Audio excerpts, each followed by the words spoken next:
அப்போஸ்தலர் 12ஆம் அதிகாரம் 21ஆம் வசனம். குறித்த நாளிலே ஏரோது ராஜா வஸ்திரம் தரித்து கொண்டு சிங்காசனத்தின் மேல் உட்கார்ந்து அவர்களுக்கு பிரசங்கம் பண்ணினார். அப்பொழுது ஜனங்கள், இது மனுஷ சத்தம் அல்ல, இது தேவ சத்தம் என்று ஆர்ப்பரித்தார்கள். அவன் தேவனுக்கு மகிமையை செலுத்தாதபடியினால் உடனே கர்த்தருடைய தூதன் அவனை அடித்தான். அவன் புழுபுழுத்து இறந்தான். தேவ வசனம் வளர்ந்து பெருகிற்று. இன்றைக்கு ஏரோதை குறித்து நாம் பார்க்க போகிறோம். இந்த வசனத்தில் சொல்லப்பட்டிருக்கிறது, ஏரோது ராஜவஸ்திரம் தரித்து சிங்காசனத்திலே உட்கார்ந்து பிரசங்கம் பண்ணின போது ஜனங்கள் சொல்றாங்க, இது மனுஷ சத்தம் அல்ல, இது தேவ சத்தம். எல்லாரும் ஆர்ப்பரிக்கிறாங்க. இது மனுஷனே பேசல, தேவ சத்தம் போல பேசி இருக்கிறாங்க.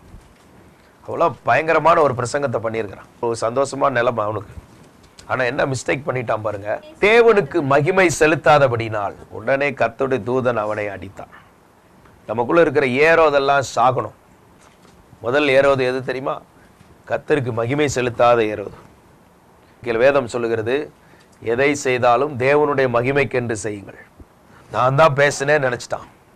நான் எவ்வளவு அழகா பேசியிருக்கேன் பாரு, எல்லாரும் என்னை பாராட்டுறாங்க, நான் தான் அப்படின்னு பெருமைப்பட்டதுனால விழுந்துட்டான். நம்ம நிறைய இடத்துல தேவனுக்கு மகிமை செலுத்தாதனால தான் ஆசீர்வாதம் இல்லாமல் இருக்கும். உங்க பணத்தை நம்பிக்கிட்டு இருப்பீங்க, அந்த பணத்தினால உங்களுக்கு உபயோகம் இருக்காது. உங்க வீட்டில் இருக்கிற யாரையோ நம்பிக்கிட்டு இருப்பீங்க, அதனால உங்க வீட்டுக்கு அந்த ஆசீர்வாதம் இருக்காது. ஆள் இருக்கும், ஆசீர்வாதம் இருக்காது. படிப்பு இருக்குன்னு நினைப்பீங்க, படிப்புனால பிரயோஜனம் இருக்காது.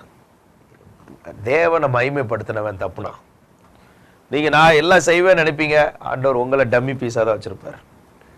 ஏனென்றால் நாம் நிற்பதும் நிர்மூலமாகாது இருப்பதும் கர்த்தருடைய சுத்த கிருபை. அவரை மகிமைப்படுத்தினா நம்ம வாழ்க்கை ஆசீர்வாதமா இருக்கும்.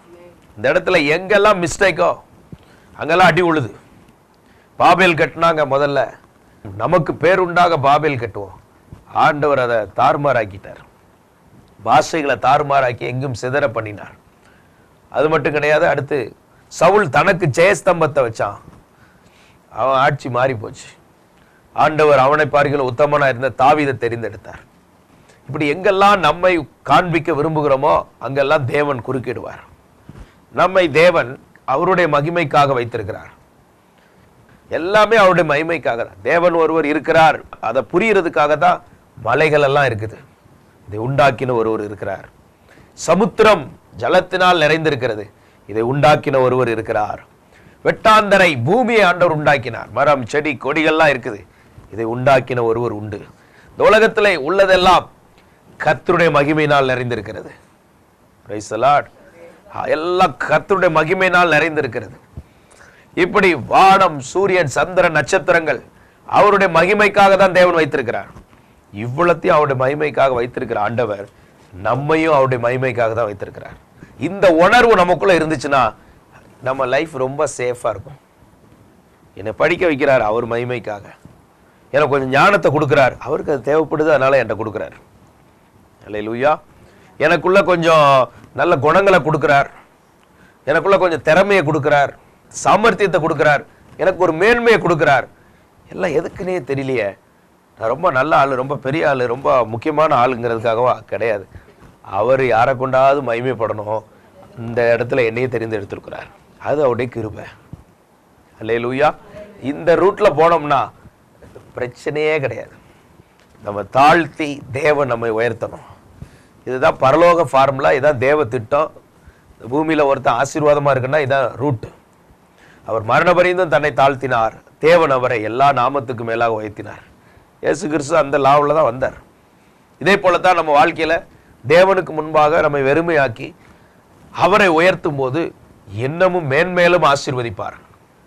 இப்ப இருக்கிற நிலைமை மட்டுமல்ல, இன்னும் 1000 மடங்கு ஆசீர்வதிப்பேன்னு சொல்றார் அவருடைய மகிமைக்காக. கர்த்தர் உங்களோட பேசுறத கேட்க கேட்க தான் ஆச்சரியமா இருக்கும். நம்ம குறித்த உயர்ந்த திட்டங்கள் அவரிடத்துல இருக்குது. ஏனென்றால் அவரை மகிமைப்படுத்த அவருக்கு யாராவது தேவை. இந்த ரூட் தெரியாம சிலர் தன் திறமையே நம்பி நம்பி, அறிவையே நம்பி நம்பி, சாமர்த்தியத்தை நம்பி நம்பி வழிக்கு கீழே விழுந்துருவாங்க. ஆனா தேவனை சார்ந்து கொள்கிறவன், கர்த்தரை நம்புகிறவன் உயர்ந்த அடைக்கலத்தில் வைக்கப்படுவான். நம்ம கர்த்தரை நம்புகிறவங்களா இருந்தா உயர்ந்த இடத்துல வைக்கப்படுவோம். நம்மகிட்ட இருக்கிற இந்த ஏரோதெல்லாம் இன்னைக்கு காலி பண்ணிடணும். தூதன் வந்து அடிக்கிற அளவுக்கு வைக்க வேண்டாம், நம்மளே அடிச்சு ஒப்பு கொடுத்துரும். ஆண்டவரே எனக்குள்ள அந்த மகிமை செலுத்தாத இந்த குணத்தை மாத்திக்கணும். இப்ப கர்த்தரை எப்படி மகிமை செலுத்துறது? ஸ்தோத்திர பலியிடுகிறவன் தேவனை மகிமைப்படுத்துகிறான். ஆண்டவருக்கு ஸ்தோத்திர பலி செலுத்துறது, காலையில எலும்ப வச்சீர் ஸ்தோத்திரம், பலப்படுத்தினீர் ஸ்தோத்திரம், என்னோடு பேசினீர் உமக்கு ஸ்தோத்திரம், சுகம் தந்தீர் ஸ்தோத்திரம். இல்லை, இது தேவனை மகிமைப்படுத்துறது. இது வரைக்கும் தேவனை மகிமைப்படுத்தாதவங்களா இருந்தா மகிமைப்படுத்துறவங்களா மாறணும். வேதம் அதற்கு சொல்லுது, மரித்தவர்களும் மௌனத்தில் இறங்குகிறவர்களும் கர்த்தரை துதிக்க மாட்டார்கள். நாமோ இது முதல் என்றென்றைக்கும் கர்த்தரை ஸ்தோத்தரிப்போம். இப்ப யார் ஸ்தோத்திரம் பண்ணி கொண்டே இருக்கிறாங்களோ அவங்க கர்த்தரை மகிமைப்படுத்தி கொண்டே இருக்கிறாங்க. அப்படி கர்த்தரை மகிமைப்படுத்துறவங்கள எண்ணமும் எண்ணமும் எண்ணமும் கர்த்தர் மேன்மைப்படுத்தி கொண்டே இருப்பார். நீ மகிமைப்படுத்து, அவர் மேன்மைப்படுத்துவார். ஆண்டவருக்கு மகிமை உண்டாகட்டும். வாழ்க்கையில தேவனை அதிகமா மகிமைப்படுத்துற வாழ்க்கை. கர்த்தருக்கு ஸ்தோத்திரம். எல்லாம் கர்த்தரால் வந்தது. சிலர் ரதங்களை குறித்து மேன்மை பாராட்டுவாங்களா? சிலர் குதிரைகளை குறித்து மேன்மை பாராட்டுவாங்களா? நாமோ இது முதல் என்றென்றைக்கும் ஜீவ தேவனை கர்த்தரை குறித்தே நான் மேன்மை பாராட்டுவேன். நம்மகிட்ட இருக்கிற விஷயம் என்ன? நம்மகிட்ட இருக்கிற பொருட்கள் அல்ல விஷயம், நம்மகிட்ட இருக்கிற வேற எதுவும் விஷயம் அல்ல. இதெல்லாம் தந்த கர்த்தர் தான் முக்கியம். நீங்க ஆண்டு தந்த எதையா சார்ந்தீங்கன்னா அது விக்கிரக ஆராதனை. தேவனை வைக்க வேண்டிய இடத்துல வேற எதை வச்சாலும் அங்க ஒரு பிரச்சனை வரும். தேவன் இருக்க வேண்டிய இடத்துல பிள்ளைகளை வச்சு பாருங்க, அங்க ஒரு பிள்ளைகளால பிரச்சனை வரும். தேவனை வைக்க வேண்டிய இடத்துல யாரை வச்சாலும் பிரச்சனை தான், எந்த பொருளை வச்சாலும் பிரச்சனை தான், எந்த பதவி வேலை எதை வச்சாலும் பிரச்சனை தான். எல்லாவற்றையும் தருகிறவர் அவர் தான். ஒருவனை உயர்த்தவும் அவரால் முடியும், ஒருவனை தாழ்த்தவும் அவரால் முடியும். இதெல்லாம் கர்த்தர் தான் செய்கிறார். இந்த சிந்தை நமக்குள்ள எப்பொழுது இருக்கணும். இது இருந்துச்சுன்னா வண்டி அழகா போய்கிட்டே இருக்கும், ரிப்பேரே ஆகாது. சில வண்டி அடிக்கடி நின்று போயிடும். ஸ்தோத்திரம். நான் படிக்க வச்சு உன்னை கஷ்டப்படுத்தி உன்னை வளர்த்து ஆளாக்குனம்பாங்க பாருங்க, கொடங்கின ஒரு வண்டி டபக்குண்டு. சுத்த கிருபையை நித்தம் பாடுவே. அது என்ன கிருபை? சுத்த கிருபை. அப்படின்னா நான் அல்ல. அதான் பவுல் சொல்றாரு, நான் அல்ல. வேதத்துல பிரகாசிச்சவங்க எல்லாம் பாருங்க தேவனை சார்ந்து கொண்டவங்க தான். நான் தான் என் பிள்ளைய வளர்த்தேன்னு சொல்லுங்க, ஒன்னும் கூறா இருக்காது. ஆனா கர்த்தருடைய கிருபையில வளர்த்தோம், கர்த்தர் கிருபை கொடுத்தார் வளர்த்தேன்னு சொல்லுங்க, அதெல்லாம் ஒளிவு மர கன்றுகளை போல இருக்கும். நான் கட்டின வீடுன்னு சொல்லுங்க, கிராக் விழுந்துரும். நான் வேலை பார்த்து தான் உன்னைய பிள்ளையெல்லாம் காப்பாத்திருக்கேன்னா அங்க பிரச்சனை வந்துடும். நம்ம எதையுமே சார்ந்து இருக்க கூடாது, கர்த்தரை தான் சார்ந்து கொள்ளணும். ஆமென். ஆண்டுடைய கிருபை நம்மை நடத்துகிறது. தேவனுக்கு மகிமை செலுத்தாதவெல்லாம் ஏரோது தான். கடை நம்ம லைஃப் அப்படி யோசித்து பாருங்க. நான் என்னைக்காவது உமக்கு மகிமை செலுத்தாம மகிமையை நான் எடுத்திருந்தா என் மகிமையை நான் ஒருவனுக்கும் கொடையேன். கர்த்தருடைய மகிமை அது கர்த்தருக்கே. வலது கருத்தை உயர்த்தி ஒரு ஜெபம் பண்ணுங்க. ஆண்டவரே, நான் உமக்கு மகிமை செலுத்தாம என்ன மேன்மைப்படுத்தியிருந்தா, உம்மை உயர்த்தாம என்ன பெருசா நினைச்சிருந்தா என்னை மன்னியும் ஆண்டவரே. மகிமை எல்லாம் உம்முடையது ஆண்டவரே. ராஜ்யமும் வல்லமையும் மகிமையும் என்றென்றைக்கும் உம்முடையதப்பா. அது உமக்கே தருகிறேன். ஹல்லேலூயா, ஹல்லேலூயா. இயேசுவுக்கே மகிமை, மகிமை. ஒரு குறிப்பிட்ட அளவுக்கு மேல உன்னால படிச்சிருக்க முடியாது. அதை ஆண்டவர் தாண்ட வச்சு உனக்கு அந்த இடத்தை கொடுத்தார். ஒரு குறிப்பிட்ட அளவுக்கு மேல உன் கையில பணம் வந்திருக்காது. ஆனா ஆண்டவர் உன் மேல அவர் மகிமைக்காக நீ இருப்பேன்னு சொல்லிதான் அதை கொடுத்திருக்கிறார். Praise the Lord. ஒரு குறிப்பிட்ட ஆயுள் காலத்துக்கு மேல நீ இந்த உலகத்துல இருந்திருக்க முடியாது. அவர் உனக்கு திரும்ப கழுகை போல வாழ வயதை கொடுத்து அவர் மகிமைக்காக உன்னை வச்சிருக்கிறார். அப்படின்னா என்னன்னா, இந்த பூமியில நீ அவருக்கு தேவைன்னு வச்சிருக்கிறார். நம்ம அங்க போயிட்டோம்னா நமக்கு லாபம் தான், நம்ம இங்க இருந்தா அவருக்கு லாபம். என்னமோ அவருக்கு மகிமையா கர்த்தர் வச்சிருப்பார். விசுவாசிக்கிறீங்களா? அதனால இருக்கிற வரைக்கும் மகிமையா இருக்கணும். மகிமைக்கு களங்கம் உண்டாக்குற மாதிரி இருக்கக்கூடாது. அவருக்கு மகிமையா தான் இருக்கணும். கர்த்தர் அந்த கிருபையை தருவாராக. ஏறாத கொள்ளணும். மகிமை செலுத்தாத குணம் நம்மகிட்ட இருந்து அழிக்கப்படணும். அடுத்தபடியாக மத்தேயு 2:13 சொல்லுகிறது, அவர்கள் போன பின்பு கர்த்தருடைய தூதன் சொப்பனத்திலே யோசேப்புக்கு காணப்பட்டு, ஏரோது பிள்ளையை கொலை செய்ய தேடுவான். ஆதலால் நீ எழுந்து பிள்ளையும் அதன் தாயையும் கூட்டிக் கொண்டு எகிப்துக்கு ஓடி போய் நான் உனக்கு சொல்லும் வரைக்கும் அங்கேயே இரு என்றான். ஏரோது பிள்ளையை கொலை செய்ய தேடுவான். அடுத்து பாருங்க, இந்த ஏரோதுடைய அடுத்த அந்த ஆவி எப்படி? கொலை செய்யற ஆவி.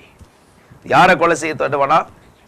பிள்ளைய குழந்தையிலே கொல்ல பார்ப்பான், சிறு வயதிலே கொல்ல பார்க்கிறவன். இந்த ஏரோதி ஆவிகள் தேசத்துல நடமாடுது. சிசு கொலைகள் நடக்கிறது.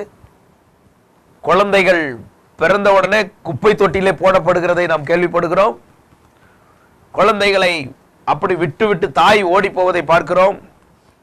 இந்த ஏரோதி ஆவிகள் அது. பெண் பிள்ளைகளை கொல்லுகிற ஆவி.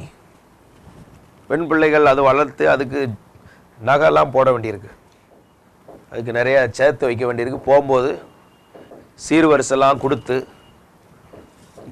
ஒரு வேன் நிறைய ஜாமான் கொடுத்து விட வேண்டியிருக்கு. போயிட்டு 1 மாதம் கழிச்சு அம்மான்ட்டு வரும், திரும்பவும் கொடுக்கணும். இதனால் என்ன பண்ணுறது, போ கதை அங்கேயே முடிச்சுருவோம். இந்த ஏரோதி ஆவிகள் இது. இந்த ஏரோதி ஆவிகள் அழிக்கப்பட்டால் தான் ஸ்தோத்திரம் கர்த்தர் அங்கே மகிமைப்பட முடியும். அல்லேலூயா. இந்த ஏரோதி ஆவிகள் இது ஆவிக்குரிய ரீதியாக பார்க்கும்போது ஒருவன் சிறு பிள்ளையை போல மாறணும், கிறிஸ்துவுக்குள்ள குழந்தையை போல இருந்து பிள்ளைகளேங்கிற இடத்துல வளர்ந்து வரும்போது ஆவிக்குரிய வளர்ச்சியில் ஆரம்பத்திலே பிசாசு கொல்ல பார்க்கிறான். சிலர் ஆரம்பத்திலே வளர்ந்து அப்படியே இருப்பாங்க. நீ ஏன் இன்னும் அதிகமா வளர முடியல? சில ஏரோதி ஆவிகள் வந்து தடுக்கும், உன்னை ஜெபம் பண்ண விடாது, கர்த்தரோடு நெருங்க விடாது, ஆராதிக்க விடாது, தேவனுடைய ஆலயத்திற்கு நிறைய பேரையா வர முடியல. இந்த ஏரோதி ஆவிகள் அங்கேயே பிள்ளையை கொல்லுது. எல்லா ஆவிக்குரிய பிள்ளைகளை கொல்லுகிற ஏரோதி ஆவிகள். பார்வோன் செய்தான், குழந்தைய பெத்து எடுத்து ஆண் பிள்ளைகள் எல்லாம் எங்க கொண்டு போட்டுறணுமா? நைல் நதியில கொண்டு போட்டுறணுமா? 10 மாசம் ஒரு தாய் சுமந்து பெத்து எடுத்து அதை கொண்டு நைல் நதியில போட்டு கண்ணு முன்னால துடி துடிச்சு சாகிறத பார்க்கிற ஆவிதான் ஏரோதியின் ஆவி. பார்வோனிய வல்லமைகள். குழந்தைகளை தண்ணியில போட்டு கொன்னா ஆண்டவர் என்ன பண்ணார்? பார்வோனை இழுத்துட்டு எங்க கொண்டு போயிட்டாரு? நேர சமுத்திர தண்ணியில கொண்டு. நீ நதியில கொன்னியா? உன்னைய பாருடா, பார்த்துக்கிறேன், நீயும் சேனையும் ரதமும் குதிரையும் சேர்ந்து சாகுங்கன்னு சொல்லி அவ்வளவு வரையும் கொன்று போட்டார் ஆண்டவர். இதெல்லாம் தேவனால் நியாயம் தீர்க்கப்படும். மனிதன் எதை விதைக்கிறானோ அதையே இருப்பான். பழி வாங்குதல் கர்த்தருக்குரியது. நீ யாரையும் பழி வாங்க வேண்டாம், எல்லாம் தேவன் பார்த்து கொண்டிருக்கிறார். அது தன்னாலே அந்த சுழற்சியிலே நடந்துரும். எல்லாம் அறிந்திருக்கிற கர்த்தர். இந்த ஆவிதான் ஏரோதி ஆவி, பிள்ளைகளை கொலை செய்கிற ஆவி. எல்லா வீட்லையும் சத்தம் கேட்கு. என்ன சத்தம் கேட்குது? அழுக சத்தம். தேசத்தை அழ வைக்கிற ஆவி. மொத்த தேசமும் அழுது 2 வயதுக்கு உட்பட்ட ஆண் பிள்ளைகள் எல்லாம் கொல்லுது. இன்னைக்கு ஆண்டவர் ஜீவன் தப்ப ஓடிப்போ என்று அன்னைக்கு சொன்னது போல சபையை கர்த்தர் வைத்திருக்கிறார். இங்கே கர்த்தர் கிருபையை வைத்திருக்கிறார். அன்றைக்கு சொப்பனத்தில் எச்சரிக்கப்பட்டு இப்படி ஒருவன் இருக்கிறான், பிள்ளையை கொலை செய்ய வகை தேடுகிறான், நீ வேற இடத்துக்கு போ. ஆண்டவர் அழகா அந்த இடத்துக்கு வழி நடத்துறார் பாருங்க. இதே போலதான் இன்றைக்கு ஜனங்களை பாதுகாக்க தேவன் வைத்திருக்கிற இடம் தமது சபை. சுய ரத்தத்தினால் சம்பாதித்த சபை. உலகத்துல எங்கும் இன்னைக்கு இதே போல எந்த ஒரு ஆபத்து உங்களுக்குள்ள இருக்கலாம், எந்த பிரச்சனை இருக்கலாம். உன் குடும்பத்தில் உள்ள யாரையோ ஒருவரை கொல்லுவதற்கு பிசாசு உனக்கு விரோதமா சுத்தி கொண்டே இருக்கலாம். நீ அதற்கு தப்புவதற்கு இன்றைக்கு தேவன் சபையை வைத்திருக்கிறார். அவருடைய பாதுகாப்பை கர்த்தர் வைத்திருக்கிறார். அவருடைய அடைக்கல பட்டணத்தை வைத்திருக்கிறார். அவரிடத்தில் ஒரு இடம் உண்டு. இதே போலத்தான் கர்த்தர் பாதுகாக்கிறார். உன் குடும்பத்தை கர்த்தர் காப்பார். கர்த்தர் பாதுகாக்கிறவராய் இருக்கிறார். பகலில் வெயிலாகிலும் இரவில் நிலவாகிலும் உன்னை சேதப்படுத்துவதில்லை. எல்லா சூழ்நிலைமைக்கும் தேவன் நம்மை விலக்கி காக்கிறவராக இருக்கிறார். ஏரோதி ஆவிகள் கையில போய் சிக்கி கொள்ளாதபடி கர்த்தர் காப்பாராக. மத்தேயு 14ஆம் அதிகாரம் 3ஆம் வசனத்திலே சொல்லப்பட்டிருக்கிறது, ஏரோது தன் சகோதரனாகிய பிலிப்புவின் மனைவியை ஏரோதியாளி நிமித்தம் யோவானை பிடித்து கட்டி காவலில வைத்திருந்தான். என்ன நடக்கு பாருங்க. மார்க்கு 6:18 யோவான் ஏரோதை நோக்கி, நீர் உம்முடைய சகோதரன் மனைவியை வைத்துக் கொள்வது நியாயம் அல்லவென்று சொன்னது நிமித்தம் ஏரோது சேவகரை அனுப்பி யோவானை பிடித்து கட்டி காவலில வைத்திருந்தான். அடுத்து ஏரோதுனா அவன் வாழ்க்கையில அவன் ஒரு அசுத்த ஆவினால் நிரம்பி இருக்கிறான், இச்சையினால் நிரம்பி இருக்கிறான். இந்த ஏரோதி ஆவிகளை கொல்றதுக்கு தான் இன்னைக்கு ஆண்டவர் நம்மோடு பேசி கொண்டிருக்கிறார். இந்த வார்த்தைகளை கேட்கிற யாரா இருந்தாலும் இந்த ஏரோதி ஆவி உள்ள கிரியை செய்யக்கூடாது. பிலிப்புவின் மனைவியை தனக்கு எடுத்து வச்சிருக்கிறான். தவறான உறவில் இருக்கிறான், பாவத்திலே இருக்கிறான், அசுத்தத்திலே இருக்கிறான். இந்த ஆவிகள் ஏரோதி ஆவி. இந்த கடைசி காலத்துல இது வல்லமையா இறங்குதான். பல ஆவிகள் அப்படி இறங்குது. இதுக்கு தப்புவதற்கு ஆண்டவர் பலனை கொடுக்கிறார், சத்தியத்தை கொடுத்திருக்கிறார், உபதேசத்தை கொடுத்திருக்கிறார், சட்ட புத்தகத்தை கொடுத்திருக்கிறார், பரிசுத்த ஆவியானவரை கொடுத்திருக்கிறார். இந்த ஏரோதி ஆவிகள், வேதம் சொல்லுகிறது, கண்களின் இச்சை, மாம்சத்தின் இச்சை, ஜீவனத்தின் பெருமை, இதெல்லாம் உலகத்தினால உண்டாகிறதா. இந்த ஏரோதி ஆவிகள் இப்படிதான் வந்து குடும்பங்கள்ல இறங்கும் போது நல்ல குடும்பம் கெட்டு போயிருது. கணவன் மனைவி பிள்ளைகளை விட்டுட்டு போயிடுறான். ஏரோதி ஆவிகள் இறங்குது.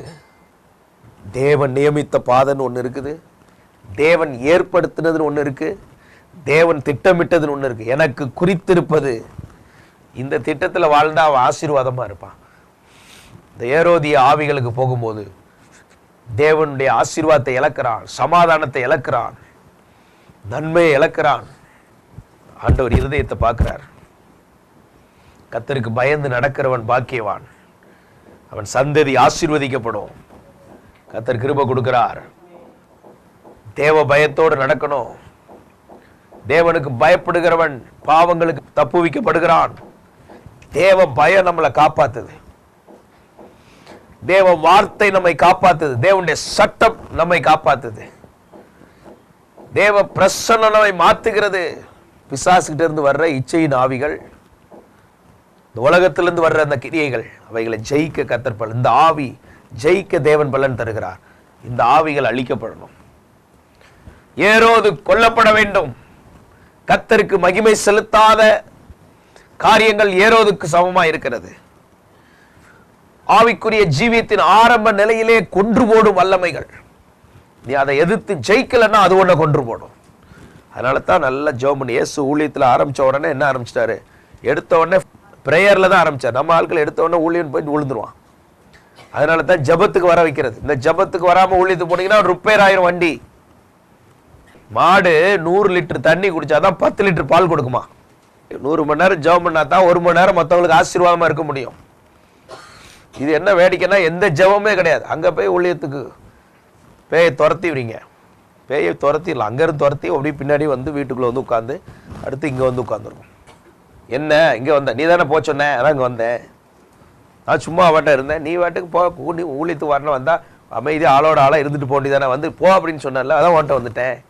அதை விட நீ தான் பார்க்கறதுக்கு கொஞ்சம் டெக்கரேட்டிவா இருந்த, அந்த வீடு என்ன செய்யப்பட்டிருக்குதான், ஜோடிக்கப்பட்டிருந்தது. நீ ஜெபம் பண்ணி சுத்தம் பண்ணி வச்சுட்டு இடத்த எம்டியாவே வச்சிருந்த, அதான் உள்ள வந்துட்டேன்னு இருக்கும். அதனால தான் இங்க வேதம் சொல்லுது, இந்த ஆவிகளுக்கு இடம் கொடுக்க கூடாது, ஜாக்கிரதையா வாழணும், கர்த்தர் கிருபை தருவாராக. நம்ம நினைப்போம் போலதான் இருக்கும். சோதனை காலம்னு ஒண்ணு வருது இல்ல, அப்பந்தான் தெரியும். அதனால தான் இப்பவே மனுஷகுமாரனுக்கு முன்பாக நிற்க பாத்திரவான்களாகும்படி எப்பொழுதும் ஜெபம் பண்ணி விழித்திருங்கள். அதிகமா ஜெபித்து விழித்திருக்கிறவங்களா இருக்கணும்.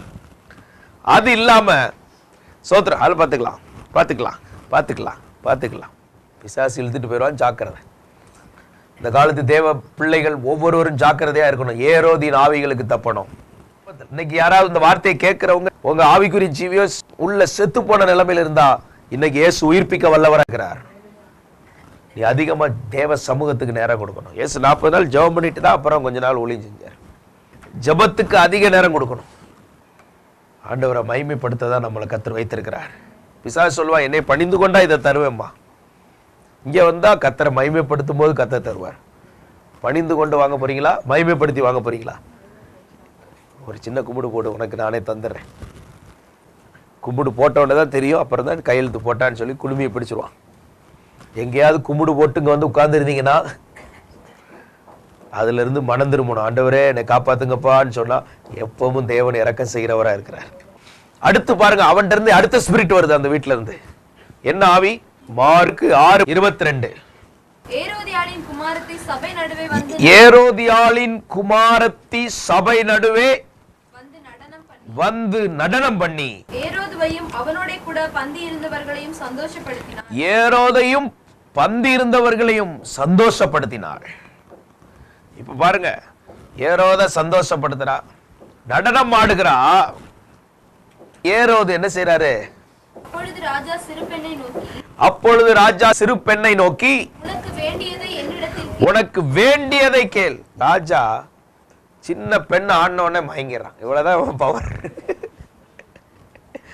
இவன் ராஜாவா இருக்கிறது எவ்வளவுதான், இவன் கம்பெனி முதலாளியா இருக்கிறது எவ்வளவுதான், ஒரு சிறு பெண் ஆடுற வரைக்கும் தான். அவன் ஆடினா இவன் விழுந்துருவான். வாழ்க்கையில நிறைய பாதைகள் இருக்கு. அடுத்து இந்த ஆட்டத்தை பத்தி சொல்லி இருக்குது. அப்பொழுது ராஜா சிறு பெண்ணை அப்பொழுது ராஜா சிறு பெண்ணை நோக்கி உனக்கு வேண்டியதை என்னிடத்தில் கேள், உனக்கு வேண்டியதை என்னிடத்தில் கேள், உனக்கு தருவேன். பேய் இவளுக்குள்ள இறங்கி ராஜாவே விழ வைக்கிற அளவுக்கு உள்ள இருந்திருக்கு. நம்ம நினைப்போம் சின்ன பிள்ளை தானே, ஜாக்கிரதை. அடுத்தது, நீ என்னிடத்தில் எதை கேட்டாலும் அது என் ராஜ்யத்தில் பாதியானாலும் அதை உனக்கு என் ராஜ்யத்தில் பாதியானாலும் அதை உனக்கு தருவேன், அதை உனக்கு தருவேன்டான். ஒரு சின்ன பிள்ளை கையில போய் ராஜ்யத்தை கொடுக்கறானே, இவன் எப்படிப்பட்ட ராஜாவா இருப்பான் பாருங்க. அடுத்தது, அப்பொழுது அவள் வெளியே போய் நான் என்ன கேட்க வேண்டும் என்று தன் தாயினிடத்தில் கேட்டாள். அவ பாவம் சண்டே ஸ்கூல் பிள்ளை, அவளுக்கு என்ன தெரியும்? நான் என்ன கேட்கணும், பாதி தரங்காரு.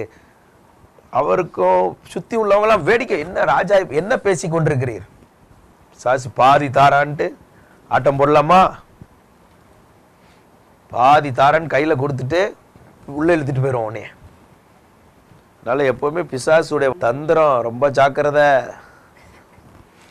உலகம் தெரியாது,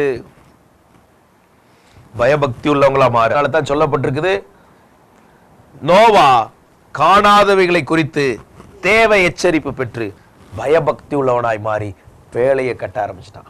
இப்போ என்ன நடக்குது? அடுத்து ஏரோது சொன்ன உடனே யோவான் ஸ்நானகனுடைய தலை அங்கே கொடுக்கப்பட்டது. தாளத்துல கொண்டு வந்து கொடுக்குறாங்களாம். அந்த தலை அங்க உட்கார்ந்துருக்கு. அதை கொண்டு வந்து யார்கிட்ட கொடுத்துட்டா? சிறுபண்டை கொடுத்தவொடனே அவ கொண்டு வந்து எங்க கொடுக்குறா? தாயிட்ட கொடுத்துட்டா. உன் தலையை எடுக்க வர்ற ஆவிதான் என்ன ஆவி? ஏரோதி ஆவியை கொல்லணும். இன்னைக்கு ஏரோது ரூட்ல என்ன ஸ்பிரிட் வருதோ அந்த ஆவியெல்லாம் அழிக்கப்படுவதாக. இதுக்காக ஒரு ஜோமனுங்க, பரிசுத்த பிதாவே, இப்பொழுது இந்த வார்த்தைகளுக்காக ஸ்தோத்திரம். இந்த ஏரோதி ஆவி எங்க வாழ்க்கைக்குள்ள வரக்கூடாது. இயேசுவின் நாமத்தில் இந்த வார்த்தையை கேட்கிற யாருடைய வாழ்க்கையிலும் இந்த ஆவிகள் எழும்பி ஜீவனுக்கு விரோதமா, குடும்பத்துக்கு விரோதமா, தேவனுடைய காரியங்களுக்கு விரோதமா, நற்பெயருக்கு விரோதமா எழும்புகிற இந்த ஆவிகள் கட்டப்படுவதாக. இயேசுவின் நாமத்தில் அதை சிறைப்படுத்துகிறோம். இயேசுவின் நாமத்தில் அது கட்டப்படுவதாக. அந்த ஆவிகள் அழிக்கப்படும்படி ஜெபிக்கிறேன். இந்த வல்லமைகள் எல்லாம் முற்றிலும் கட்டப்பட்டு விடுதலையும் ஜெயத்தையும் பெற்றுக் கொள்கிறோம். ஏரோதி ஆவிகள் எல்லாம் அழிக்கப்படட்டும், அழிக்கப்படட்டும். இந்த வார்த்தையை கேட்கிற ஒவ்வொருடைய வாழ்க்கையிலும் இந்த ஆசீர்வாதம் உண்டாகட்டும், ஜெய வாழ்க்கை உண்டாகட்டும், இயேசுவின் நாமத்தில் ஆமென். லூக்கா 13:31. அந்த நாளில் சில பரிசேயர் அவரிடத்தில் வந்து, நீர் இவ்விடத்தை விட்டு போய்விடும், ஏரோது உம்மை கொலை செய்ய மனதாயிருக்கிறான் என்றார்கள். அதற்கு அவர், இன்றைக்கும் நாளைக்கும் பிசாசுகளை துரத்தி வியாதி உள்ளவர்களை சொஸ்தமாக்கி 3ஆம் நாளில் நிறைவடைவேன். இன்றைக்கும் நாளைக்கும் மறுநாளைக்கும் நான் நடமாட வேண்டும். ஆண்டவர் இயேசு அப்படி சொல்லிட்டு சொல்ற, நீங்க போய் அந்த நரிக்கு சொல்லுங்கள். நரி என்ன பண்ணுது? அடுத்து ஏரோதுனா யாரு? நரி. தந்திரம். தந்திரம்னு என்ன ஞாபகம் வருது? ஏதேன் தோட்டத்தில் எப்படி வந்துச்சு? சர்ப்பம். சர்ப்பமானது தந்திரம் உள்ளது. இங்க நரி எப்படி வருது? தந்திரங்கள். இந்த நரி தந்திரங்கள்லாம் அழிக்கப்படட்டும். உன் வாழ்க்கைக்கு விரோதமா, உன் குடும்பத்துக்கு விரோதமா, நீ செய்யற வேலைக்கு விரோதமா, உன் தொழிலுக்கு விரோதமா இப்படி ஒரு நரி இருந்தா நீ எப்படி? அதோட நீ சரி. ஆனா இன்னைக்கு ஆண்டவர் நம்மோட பேசுறாரு, அந்த நரியை கட்டி ஜெபம் பண்றதுக்கு. எல்லா கரங்களை உயர்த்தி ஜெபம் பண்ணுங்க. இயேசுவின் நாமத்துல இந்த தந்திரமா செயல்படுகிற இந்த ஏரோது போன்ற நரி ஆவியை கட்டி போடுகிறோம். இயேசுவின் வல்லமையில நாமத்துல அது அழிக்கப்படுவதாக. அந்த தந்திர வல்லமைகள் செயலிழப்பதாக. யாராவது இது போன்ற தந்திரங்கள்ல சிக்கி கொண்டிருந்தா இப்போ இப்போ இப்போ கர்த்தருடைய வல்லமை இறங்கி வந்து, கர்த்தருடைய அபிஷேகம் இறங்கி வந்து, கர்த்தருடைய அக்கினி இறங்கி வந்து அந்த நரி தந்திரங்கள் அழிக்கப்படுவதாக, தந்திரங்கள் செயலிழந்து போவதாக, அது பிடிக்கப்படுவதாக இயேசுவின் நாமத்தில். ஆமென். அப்போ தந்திரமா செயல்படுறான். பிசாசின் தந்திரங்கள் நமக்கு தெரியாதவைகள் அல்லவே. தந்திரமா செயல்படுற நரி. நீ சொல்லணும், ஏ நரியே, இன்னையோட நீ சரி. இல்லைன்னா அவன் சொல்லுவான், நான் நரி, நீ சரிம்மா. நரிய காலி பண்ற அபிஷேகத்தை கத்த நமக்கு வச்சிருக்கிறார். தந்திரம் தானே பிரச்சனை. யோசுவாவே தந்திரமா கிபியோனில் வந்தோன்னு மாட்டிக்கிட்டான்ல. அப்ப நம்மளாம் மாட்டாம இருக்க முடியுமா? எல்லாரும் கவனமா இருக்கணும். அடுத்தபடியாக அதே வசனத்துல வருது பாருங்க, நரிக்கு நீ ஆண்டவர் சொல்றாரு. ஆனா அந்த இடத்துல அவன் என்ன சொல்ற, இயேசுவை பிடித்து உம்மை கொலை செய்ய மனதா இருக்கிறான். அடுத்து அவன் கொலகாராவி, கொலவெறி, இயேசுவை கொலை செய்யறதுக்கு வகை தேடிக்கிட்டே இருக்கிறான். நம்ம காரியங்களுக்கு விரோதமா எழும்புகிற, தேவ ராஜ்யத்துக்கு விரோதமா எழும்புகிற ஆவி, ஆவிக்குரிய காரியத்துக்கு விரோதமா எழும்புகிற ஆவி, இந்த ஆவிகள்லாம் அழிக்கப்படுவதாக. ஹல்லேலூயா. அது மட்டுமல்ல, லூக்கா 23:11, அப்பொழுது ஏரோது தன் போர் சேவகரோடு கூட அவரை நிந்தித்து பரியாசம் பண்ணி மினுக்கான வஸ்திரத்தை அவருக்கு உடுத்தி அவரை திரும்ப பிலாத்துவிடத்திற்கு அனுப்பி நிந்திக்கிறான், பரியாசம் பண்றான், மினுக்கான வஸ்திரத்தை உடுத்து கேவலப்படுத்துறான், அடுத்து அலைய வைக்கிறான். இந்த மாதிரி ஆவிகள் கையில இருந்து நீ விடுதலையாகணுங்கிறதுக்கு தான் இயேசு அதுல தன்னை ஒப்பு கொடுத்தார். ஹல்லேலூயா. இயேசு ஜெயித்த கர்த்தர் நம்மோடு இருக்கிறார். இந்த ஆவிகள் பிடியில நீ சிக்க கூடாது, உன் வாழ்க்கை அலக்களிக்கப்படக்கூடாது, நீ பரியாச பொருளா இருக்கக்கூடாது, நீ கேலி கூத்தா இருக்கக்கூடாது, நீ நிந்தனைக்குரிய நபரா இருக்கக்கூடாது என்று சொல்லி நீ விடுதலையாக்கப்படணும் என்பதற்காக இயேசு உன்னை விடுதலையாக்குறதுக்கு தான் இந்த பாதையில் அவர் போனார். இன்னைக்கு இயேசு இந்த ஏரோதிய ஆவிகள்லாம் இன்னைக்கு அழிக்கப்பட அவர் நமக்காக சிலுவையில ஜீவனை கொடுத்தார். இந்த சாத்தான் தலையை நசுக்கினார். இந்த ஏரோதிய ஆவிகளை இயேசு நசுக்கி ஜெயித்தவராய் இருக்கிறார். இன்னைக்கு ஆண்டவர் நமக்கு ஜெயம் தர வல்லவராய் இருக்கிறார். இந்த ஜெயத்தின் அபிஷேகத்தோடு வாழ கர்த்தர் கிருபை தருவாராக. அல்லேலூயா. அப்போஸ்தலர் 12:1 அக்காலத்தில் ஏரோது ராஜா சபையிலே சிலரை துன்பப்படுத்த தொடங்கி யோவானுடைய சகோதரனாகிய யாக்கோபை பட்டயத்தினாலே கொலை செய்தார். சபையை துன்பப்படுத்துற ஆவி, சபையை துன்பப்படுத்துற ஆவி தான் ஏரோதி ஆவி. இன்னைக்கு யாராவது சபையை துன்பப்படுத்தின உனக்குள்ள ஏரோது ஆவி இருக்கு. அவன் முடிவு என்னாச்சு, புழுத்து செத்தான். கர்த்தர் காப்பாராக. ஏரோதி ஆவி ஒண்ணு நமக்குள்ள வரக்கூடாது, ரெண்டாவது நமக்கு விரோதமா வரக்கூடாது, மூன்றாவது தேவ ராஜ்யத்துக்கு விரோதமா அது செயல்படாதபடி நாம் ஜெபித்து அதை கீழ்ப்படுத்துற அதிகாரத்தை கர்த்தர் நமக்கு கொடுத்திருக்கிறார். ஏரோதிய வல்லமைகளுக்கு கர்த்தர் நம்மை விலக்கி காப்பாராக. எல்லாரும் ஜெபம் பண்ணுவோமா? பரிசுத்த பிதாவே, இந்த வார்த்தைகளுக்காக உமக்கு ஸ்தோத்திரம், எங்களுக்கு கொடுத்த இந்த வெளிச்சத்துக்காக ஸ்தோத்திரம். இந்த ஏரோதிய ஆவிகள் அழிக்கப்படுவதாக, இந்த ஏரோதியின் வல்லமைகள் கட்டப்படுவதாக. யார் யாருடைய வாழ்க்கைக்கு விரோதமாய் சத்துரு இந்த ஏரோதை போல எந்த விதத்திலே செயல்பட்டாலும் ஆண்டவரே, இந்த ஆவிகள் கட்டப்படட்டும். எங்க ஒருவருக்குள்ள இது போன்ற வல்லமைகள் செயல்பட இடமில்லை. இயேசுவின் நாமத்தில் இடமில்லை, இயேசுவின் நாமத்தில் இடமில்லை என்று ஜெபிக்கிறோம். எங்களை உமக்கே ஒப்பு கொடுக்கிறோம் ஆண்டவரே. இந்த வார்த்தையை கேட்கிற ஒவ்வொருவருக்கும் இந்த பாதுகாப்பு உண்டாவதாக. ஆண்டவரே, உம்முடைய இரத்தத்தின் பாதுகாப்பு உண்டாவதாக, உம்முடைய தழும்புகளின் பாதுகாப்பு உண்டாவதாக, உம்முடைய நாமத்தின் பாதுகாப்பு உண்டாவதாக. ஒவ்வொரு குடும்பங்களையும் கர்த்தர் அப்படி பாதுகாப்பீராக. யாராவது இந்த ஏரோதிய ஆவிகளில் சிக்குண்டிருந்தால் இன்றைக்கு அவர்கள் விடுதலை அடைவார்களாக. இயேசுவின் நாமத்திலே விடுதலை அடைவார்களாக. ஏரோதிய வல்லமைகளில் இருந்து விடுவிக்கப்பட கர்த்தர் உதவி செய்வீராக. எல்லா நுகங்களும் உடையட்டும், ஆசீர்வதி மகிமைப்படும். இயேசுவின் நாமத்தில் பிதாவே, ஆமென், ஆமென். Rock city AG church service timing Sunday morning 5 a.m., 7 a.m., 9 a.m. and 11 a.m. Evening 6:30 p.m. Branch Church AG Blessing Center, Sunday morning service 9 a.m. near Ariyamangalam EB Office Street, Thidir Nagar Road. Our address AM Plaza, number 8/1, second floor, opposite Sidambaram Mahan, Trichy 620002. Cell phone 9976607364.